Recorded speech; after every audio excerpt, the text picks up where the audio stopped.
Okay, ladies and gentlemen, I'm Jimmy Shannon and welcome to another episode of the Ringside Wrap-Up. And with me tonight to open the show is none other than Australia's best referee, the Rose, Brad Vicali. Brad, thank you very much for coming on. Always a pleasure, Jim. It's an honour to be here with you and behind the mic, mate. Hey, it's been a while for us too, that's for sure. Brad, we've got a last-minute change with the main event with Benaya Duma not being able to fight. We have Rock from the corporate box up against Jamie Stamp. Jamie's on fire at the moment. He had a great match with Tom Hawk Thompson, but Rock comes in fit all the time. Well, it is a tie, and they're very professional in whatever they do. Their expertise is there. The knowledge is always there. It's only a matter of getting match fit, and he was always match fit because he works very, very hard.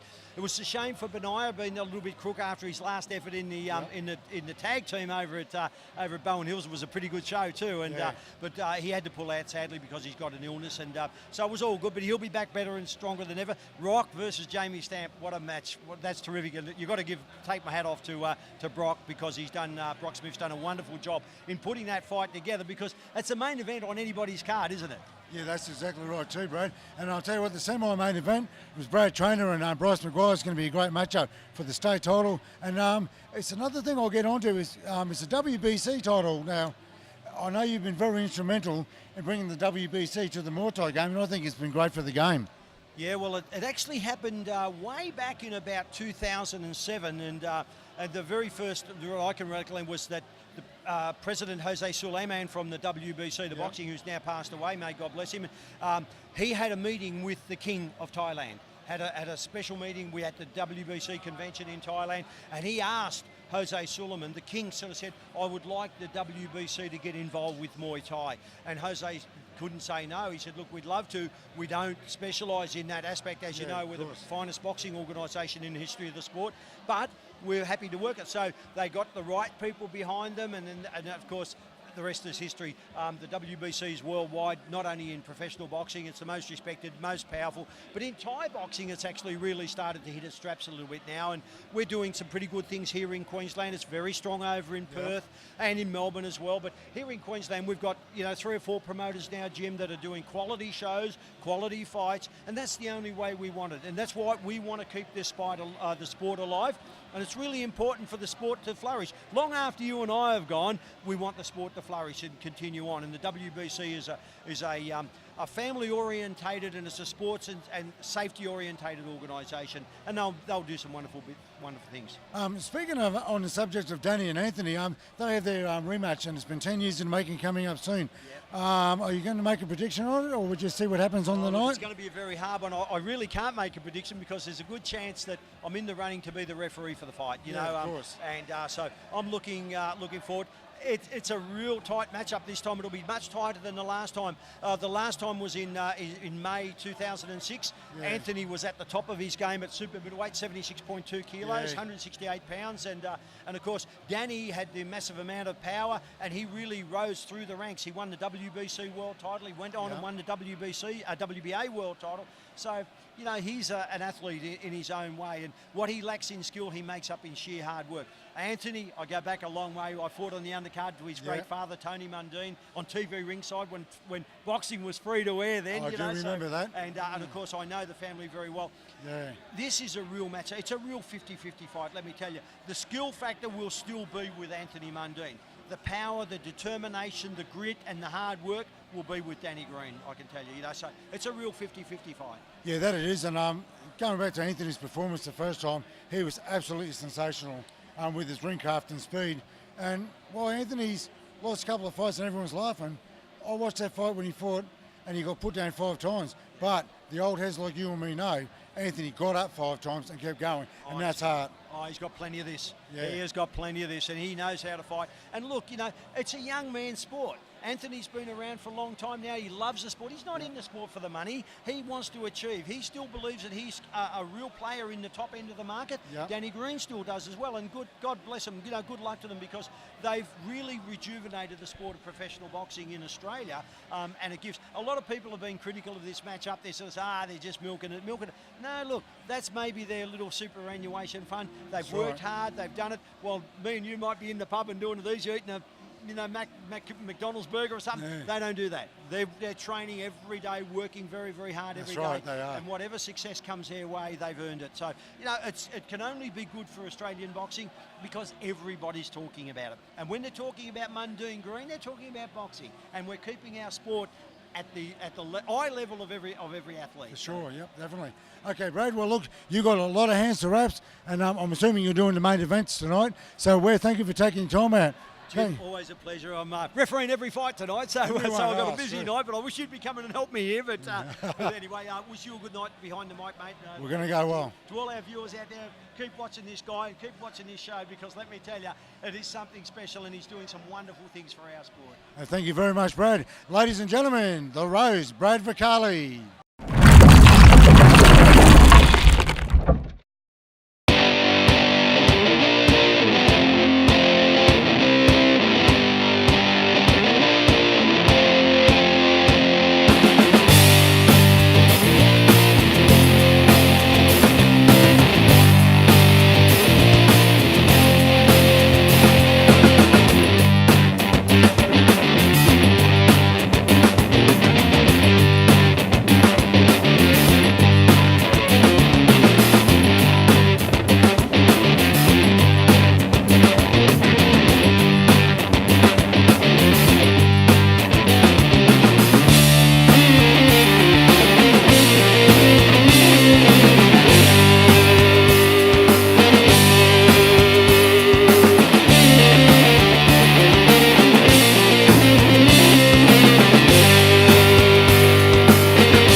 Okay, welcome back to the Ringside Wrap-Up. And we have tonight's main event contestant. And once again, a guest on the show, Jamie Samson. Jamie, how are you? Jimmy, good mate. That's good, mate. How you feeling? Good for tonight, mate? Yeah, good. Bit of a different sort of fight camp. I was meant to be fighting Benoit, and then unfortunately Benoit got sick like a week ago. So now Rock's taken as a replacement. So bit of a head mess up, but yeah, just got to deal with it. It's a fight game. So it is a fight game, and as we both know, Pullos has common as a left jab as well. Yeah. I'm pretty sure, knowing you're fighting Benoit, and as good as he is, you had a certain game plan to fight Benoit, but fighting Rock. Very different fighter. Yeah, that was probably the biggest thing.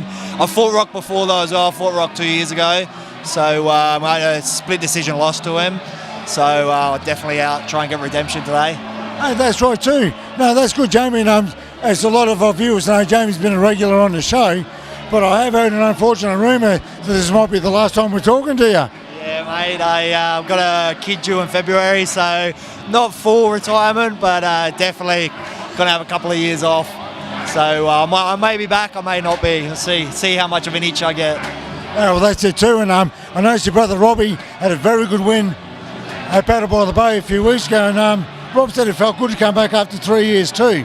So, who knows, it's like James Bond, you never say never, do you? Yeah, that's it. Just play it how it goes. I'm only 29, so I mean I'm not too old. Still definitely I could take a couple of years off and come back and still be in good shape, I think. So yeah, just play it by ear. Yeah, well, that last fight you had with Michael, well, it was a great fight. But I interviewed Michael afterwards, and Michael tried to draw you into his type of game, making you overreach a little bit on your punches. Yeah. And he's a clever bugger because he's had the 60 fights. Have you sort of worked on that with the Hitman at all? Yeah, definitely. Yeah, Mikey's he's very hard to hit. He's so fast, and he just gets that little bit out of your range every time. But like again tonight, being Rock, it's a tie. He's not going to move too much. He's going to check a lot. He's going to defend just with his legs, just checking and stuff like that. So it's going to be a very different fight to Mikey again. So it's a bit hard. Trying to get a game plan within a week is it's hard, but yeah, just get in there and get the job done. Yeah, that's right. The one thing about getting a game plan in a week, Rock is in the same boat as you. Yeah. So it's not the worst thing in the world. Like, I'm sure the Ty's always come in fit because, and Rock's training his boys at the gym too. Yeah. But he hasn't had the 6 weeks to study the Jamie Samson style in his last fights either. Exactly so it makes it a pretty intriguing contest. Yeah, it'll be interesting. But yeah, last one for a while, so just go in there and give it everything I got. Yeah, well, like you always do, and that's why, without being a crawler, you love to run the sport too, Jamie. Well, look, I'll let you get back to work because I know you got to get your mental prep going. So we'll let you go. Good on you, Jamie. Good luck tonight, mate. Cheers, mate.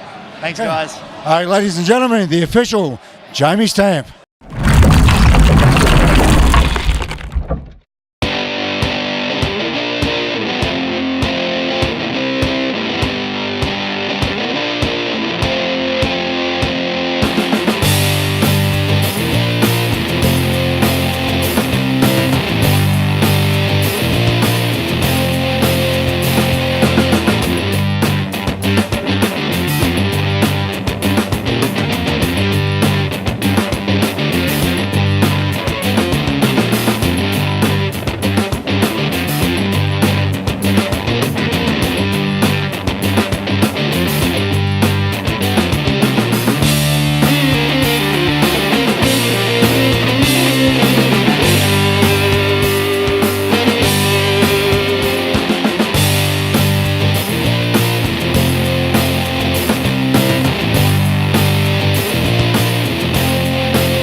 So we can see busy at work there with Brad. I know Brad's not a big talker before fights, and I know you're like me, you don't mind a conversation, but he's looking pretty focused tonight, and you got Rock on as well. How's everything looking for the corporate box? Oh mate, the corporate box is going well at the moment. We've got a lot of fighters. Rock's fighting tonight, like as you know, it's great to bring some Thai fighters in.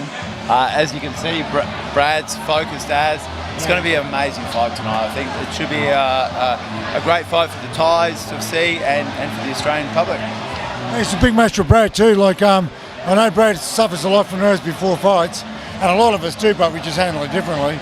Like any fighter who tells you he's not scared in some way is either a liar or full of shit, you know. But Brad, we'll get a few words to Brad later, but he's focused and he looks like he's very fit too. Yeah, we can't take anything away from Brad tonight. He's he actually really wants his WBC belt. So I think the nerves have all passed him, and he's just so focused. I think he's going to crush tonight. Yeah, one thing with Brad Trainer, and a lot of guys don't realise unless you speak to them.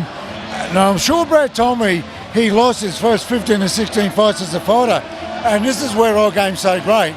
Like Brad, instead of just kicking in and saying, "Oh, this is too tough for me," he kept going, and he's won titles all over Australia now. And he's a well-respected fighter, and now he goes for a big WBC belt. This is what our game's about. Yeah, well, I'll tell you a little secret about Brad and I. Brad used to go and train with my trainer, Danny Jones. And Danny Jones didn't have much respect for Brad Trainer, and now he does. And now I've grown a lot of respect for Brad. He's the epitome of persistence. Yeah, he's the epitome of heart and guts too. And I've told Brad that to his face. I mean, he's looking pretty focused. Bryce, he's a little bit more inexperienced, but coming from the tough hell of dojos, there's no doubt in the world going for a big title like this, he's up for it too. Well, I think I wouldn't be surprised if it doesn't go past round 3. Brad is focused, sharp, and I think he's just too much tonight. Oh, well, that's okay. We can only see what's happening. Rock's chances was Jamie Samson. Like, I know Rock did take the fight late, but Rock's always been fit, and he's always ready to fight. And it's like Sam Solomon said, he told me years ago, if you see fights with guys in your weight division, you train up for it as if it's your fight too. And I'm sure Rock thinks along the same lines. Yeah, we've got to understand this is Jamie Samson's last fight tonight, you told me. So Jamie Samson is one of the toughest characters I've ever met. Like, I had Jake Mulligan fight him twice, and he's like, rocked his head back so many times. Like, he is a great competitor. So I think Rock's got a real fighter on his hands. Like, Jamie Samson, good kid, as good as Aussie boy. I hate to say it, I love Rock, but I love the Aussies too. You know what I mean? Yeah, it puts you in a bit of a tough position, but as you got to back your own boys, and who knows, maybe. And I'm going to get killed for this, but maybe this is the night we can smell what the Rock is cooking. I think Rock will take this. He's been fighting real well, and he's tough as well. Okay, good on you, Azza, mate. Thank you very much for your time, and it's from the Corporate Box. Thank you.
Okay, we're at the dressing rooms with Bryce McGuire and Jimmy Cass. Bryce is getting his hands taped up, and he's in heavy preparation for his fight, was the thought process.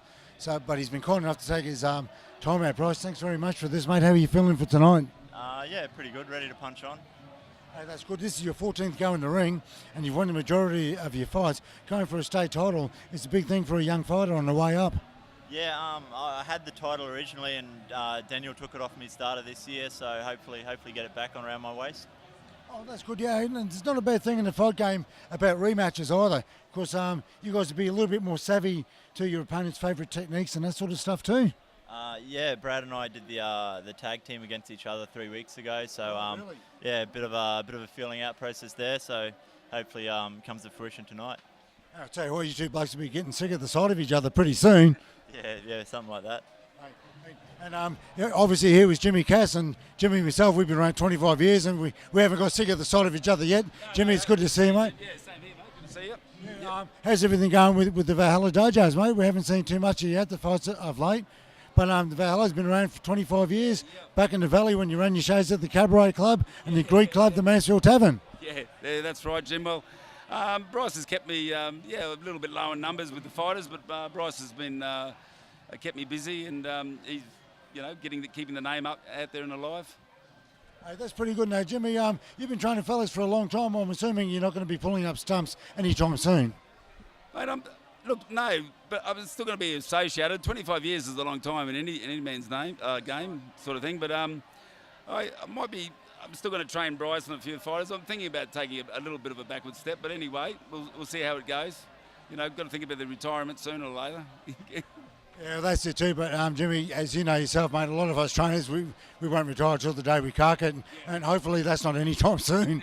No, that's it. I think you have to have an interest in life to, you just don't certainly retire. But anyway, look, I'll still have me foot in the door. Good on you, Jimbo. That's Okay. Right. Okay, look, I know you guys are busy, and everyone who's watching the show appreciates you guys taking time. And thanks, Jimbo. Yeah, no worries. And Bryce, good luck tonight, and thank you very much, mate. Good on you. Okay, ladies and gentlemen, it's Bryce McGuire and Jimmy Cass.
with the new Queensland light heavyweight champion, Brad Trainer. Brad, what a matchup. It was a great matchup with you and Bryce tonight.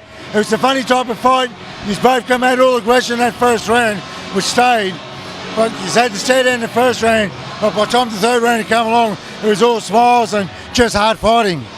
Yeah, I mean, he surprised me so much in that fight. I after our tag team, I didn't think it would be that hard, but he took that fight to me, and I had to fight as hard as I possibly could to win the belt. And yeah, you know, that third round came, and as I was saying, kick, you have to kick, and I feel like my kicks got me through and got me that win. Yeah, I thought the same actually, because he came out of the box very quickly, right? And Bryce really went for you that first round, and the third, but the fourth round, you went for Bryce's leg, and that started to change the fight. In the fifth round, you just finished that bit stronger, and he got you the decision, and a bloody hard matchup. Yeah, I knew I'd always have the gas tank. I mean, I've trained as hard as I possibly could for this fight, and I knew he was going to be fit. So, come the fourth and the fifth, that's where I really start to shine, and I'll do whatever it takes to win that. And that's what I kept thinking. In the fourth round, my leg was killing me, and I was struggling to walk, but whatever it takes, man, whatever it takes, and I feel like I did that tonight. Oh, bro, that's exactly right, and that's what fighters do too, you know. It's a great performance. And I spoke to Azza earlier, and a lot of guys don't realise that I'm like, you're winning all these fights now. I remember you told me only a few weeks ago you had lost something like your first 15 and 16 fights as a fighter. And this is a good message for the guys at home. If you lose one or two fights, you don't kick it in, you just keep going and you keep winning. Brad's done that, and to me, that's a bigger win for a title like this than a bloke who's 15 or 20-0. Yeah, I mean, I did. I lost my way, and I lost about 16 fights in a row. That's a lot of fights, and one day I decided I'm going to dig deep and I'm going to fight, and since then I haven't looked back, and I feel like I've earned this belt, and I feel like I've fought my way up to it. But you can't give up. You know, if this is a dream, you have to push. You have to do whatever it takes. You have to take it. Like, no one's going to give it to you, and that was it tonight. You know, I had to take it. Bryce took it to me, and it was tough, but I earned it, and you know, it's the best feeling. Yeah. Hey, as well it might be too. That's a fantastic belt to get too. Okay, Brad, look, I know your leg's very sore, and you've got people to celebrate with. So, ladies and gentlemen, with the new Queensland light heavyweight champion, Brad Trainer, that's all we've got time for in the Ringside wrap-up. It's Jimmy Shannon.